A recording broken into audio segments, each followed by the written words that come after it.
पाठ चौथा. भारतातील न्यायव्यवस्था. आत्तापर्यंत तुम्ही शिकलात की कायद्याची निर्मिती कायदेमंडळ करते आणि कार्यकारी मंडळ त्यांची अंमलबजावणी करते, बरोबर? आता या पाठात आपण न्यायमंडळ न्यायदान कसे करते, त्यामुळे समाजातील अन्याय दूर होऊन सामाजिक स्वास्थ्य कसे प्राप्त होते याचा विचार करणार आहोत. त्यापूर्वी आपण न्यायदानाची आवश्यकता का असते हे समजावून घेऊ. तुम्ही हे पाहताच की व्यक्तींमध्ये मते, विचार, दृष्टिकोन, समजुती, श्रद्धा, संस्कृती इत्यादींबाबत भिन्नता असते. सहिष्णुता बाळगल्यास या बाबींमधून संघर्ष निर्माण होत नाही, परंतु मतभिन्नता टोकाची झाल्यास त्यातून संघर्ष निर्माण होतात व त्यांचे निराकरण निपक्षपाती दृष्टीने कायद्यांच्या आधारे होणे गरजेचे आहे. त्यासाठी न्यायमंडळासारख्या निस्पृह यंत्रणा आवश्यक असतात.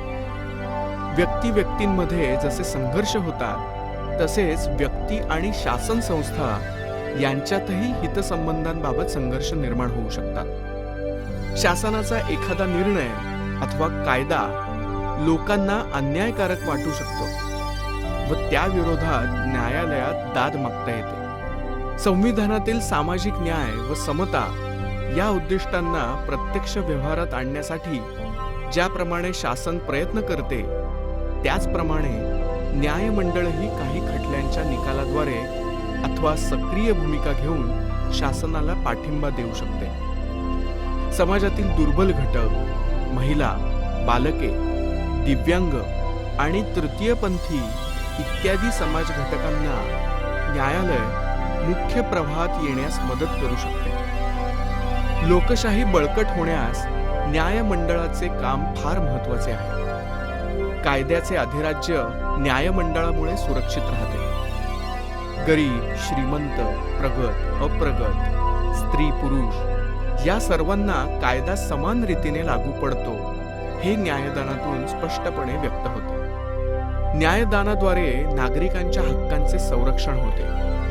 कायद्यानुसार तंट्यांचे निराकरण होते व कोणत्याही गटाची, व्यक्तीची दडपशाही किंवा हुकुमशाही निर्माण होण्यास प्रतिबंध होतो.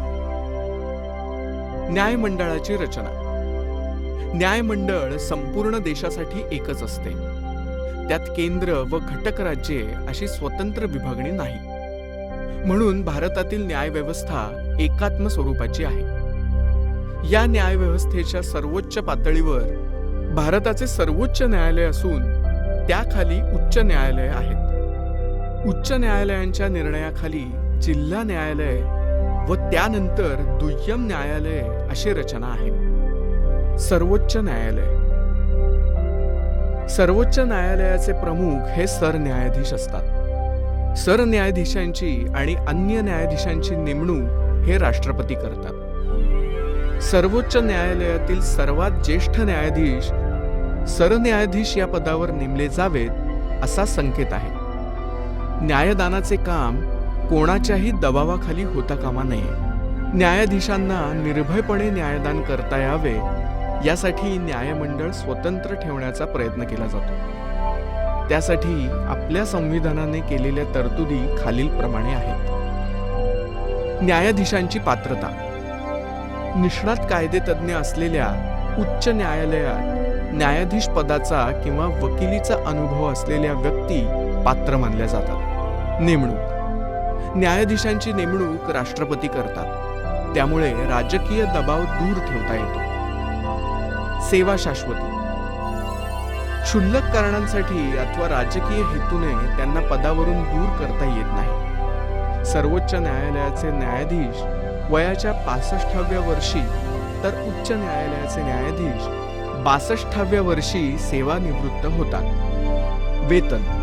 भारताच्या संचित निधीतून त्यांचे वेतन दिले जाते. न्यायाधीशांच्या कृती व निर्णयांवर व्यक्तिगत टीका करता येत नाही. न्यायालयाचा अवमान करणे हा सुद्धा एक गुन्हा असून त्यासाठी शिक्षा होते.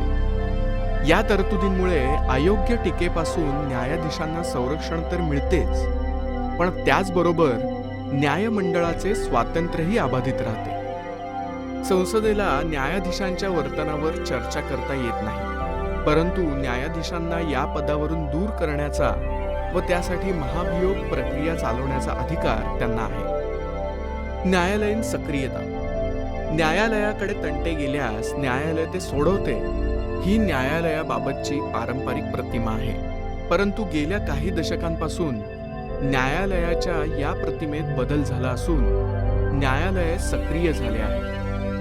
याचा अर्थ न्यायालय आता संविधानातील न्याय समतेची उद्दिष्टे पूर्ण करण्यासाठी पुढाकार घेत आहे. समाजातील दुर्बल घटक, महिला, आदिवासी, कामगार, शेतकरी, बालके यांना कायद्याचे संरक्षण देण्याचा प्रयत्न न्यायालयाने केला आहे. त्यासाठी जनहितार्थ याचिका महत्त्वाच्या ठरल्या आहेत. सर्वोच्च न्यायालयाची कार्ये. संघराज्याचे न्यायालय या भूमिकेतून केंद्र शासन व घटक राज्ये, घटक राज्ये व घटक राज्ये, केंद्र शासन व घटक राज्ये आणि घटक राज्ये यांच्यातील तंटे सोडवणे, नागरिकांच्या मूलभूत हक्कांचे रक्षण करणे, त्यासाठी आदेश देणे, कनिष्ठ न्यायालयांनी दिलेल्या निर्णयांचा पुनर्विचार करणे, आपल्याही निर्णयांचा पुनर्विचार करणे, सार्वजनिकदृष्ट्या महत्त्वाच्या प्रश्नांवरील कायदेशीर बाजू समजून घेण्यासाठी राष्ट्रपतींनी सल्ला विचारल्यास तो देणे. जनहितार्थ याचिका म्हणजे काय? सार्वजनिक प्रश्न सोडवण्यासाठी प्रयत्नशील असलेले नागरिक, सामाजिक संघटना किंवा बिगर शासकीय संघटना यांनी संपूर्ण जनतेच्या वतीने न्यायालयात दाखल झालेली याचिका म्हणजेच जनहितार्थ याचिका होय. न्यायालय त्यावर विचार करून निर्णय देते. उच्च न्यायालय. भारताच्या संविधानातील प्रत्येक घटक राज्यासाठी एक उच्च न्यायालय स्थापन करण्याचा अधिकार संसदेला देण्यात आला आहे. सध्या आपल्या देशात 24 उच्च न्यायालये आहेत. उच्च न्यायालयात एक मुख्य न्यायाधीश आणि अन्य काही न्यायाधीश असतात. उच्च न्यायालयातील सर्व न्यायाधीशांच्या नेमणुका राष्ट्रपती करतात. जिल्हा व दुय्यम न्यायालय. ज्या न्यायसंस्थांशी लोकांचा नेहमी संबंध येतो ती जिल्हा आणि तालुका पातळीवरील न्यायालय होत. प्रत्येक जिल्हा न्यायालयात एक जिल्हा न्यायाधीश असतो. भारतातील कायदा पद्धतीच्या शाखा. दिवाणी कायदा. व्यक्तीच्या हक्कांवर गदा आणणारे तंटे या कायद्याच्या अंतर्गत येतात. उदाहरणार्थ जमिनी संबंधीचे वाद, भाडे करार, घटस्फोट इत्यादी. फौजदारी कायदा. गंभीर स्वरूपाचे गुन्हे फौजदारी कायद्याच्या आधारे सोडवले जातात. उदाहरणार्थ चोरी, घरफोडी, हुंड्यासाठी छळ, हत्या इत्यादी. या गुन्ह्यांबाबत प्रथम पोलिसांकडे माहिती अहवाल म्हणजेच FIR दाखल केला जातो. पोलीस त्याचा तपास लावतात आणि नंतर कोर्टात खटला दाखल होतो. गुन्हा सिद्ध झाल्यास शिक्षेचे स्वरूप गंभीर असते.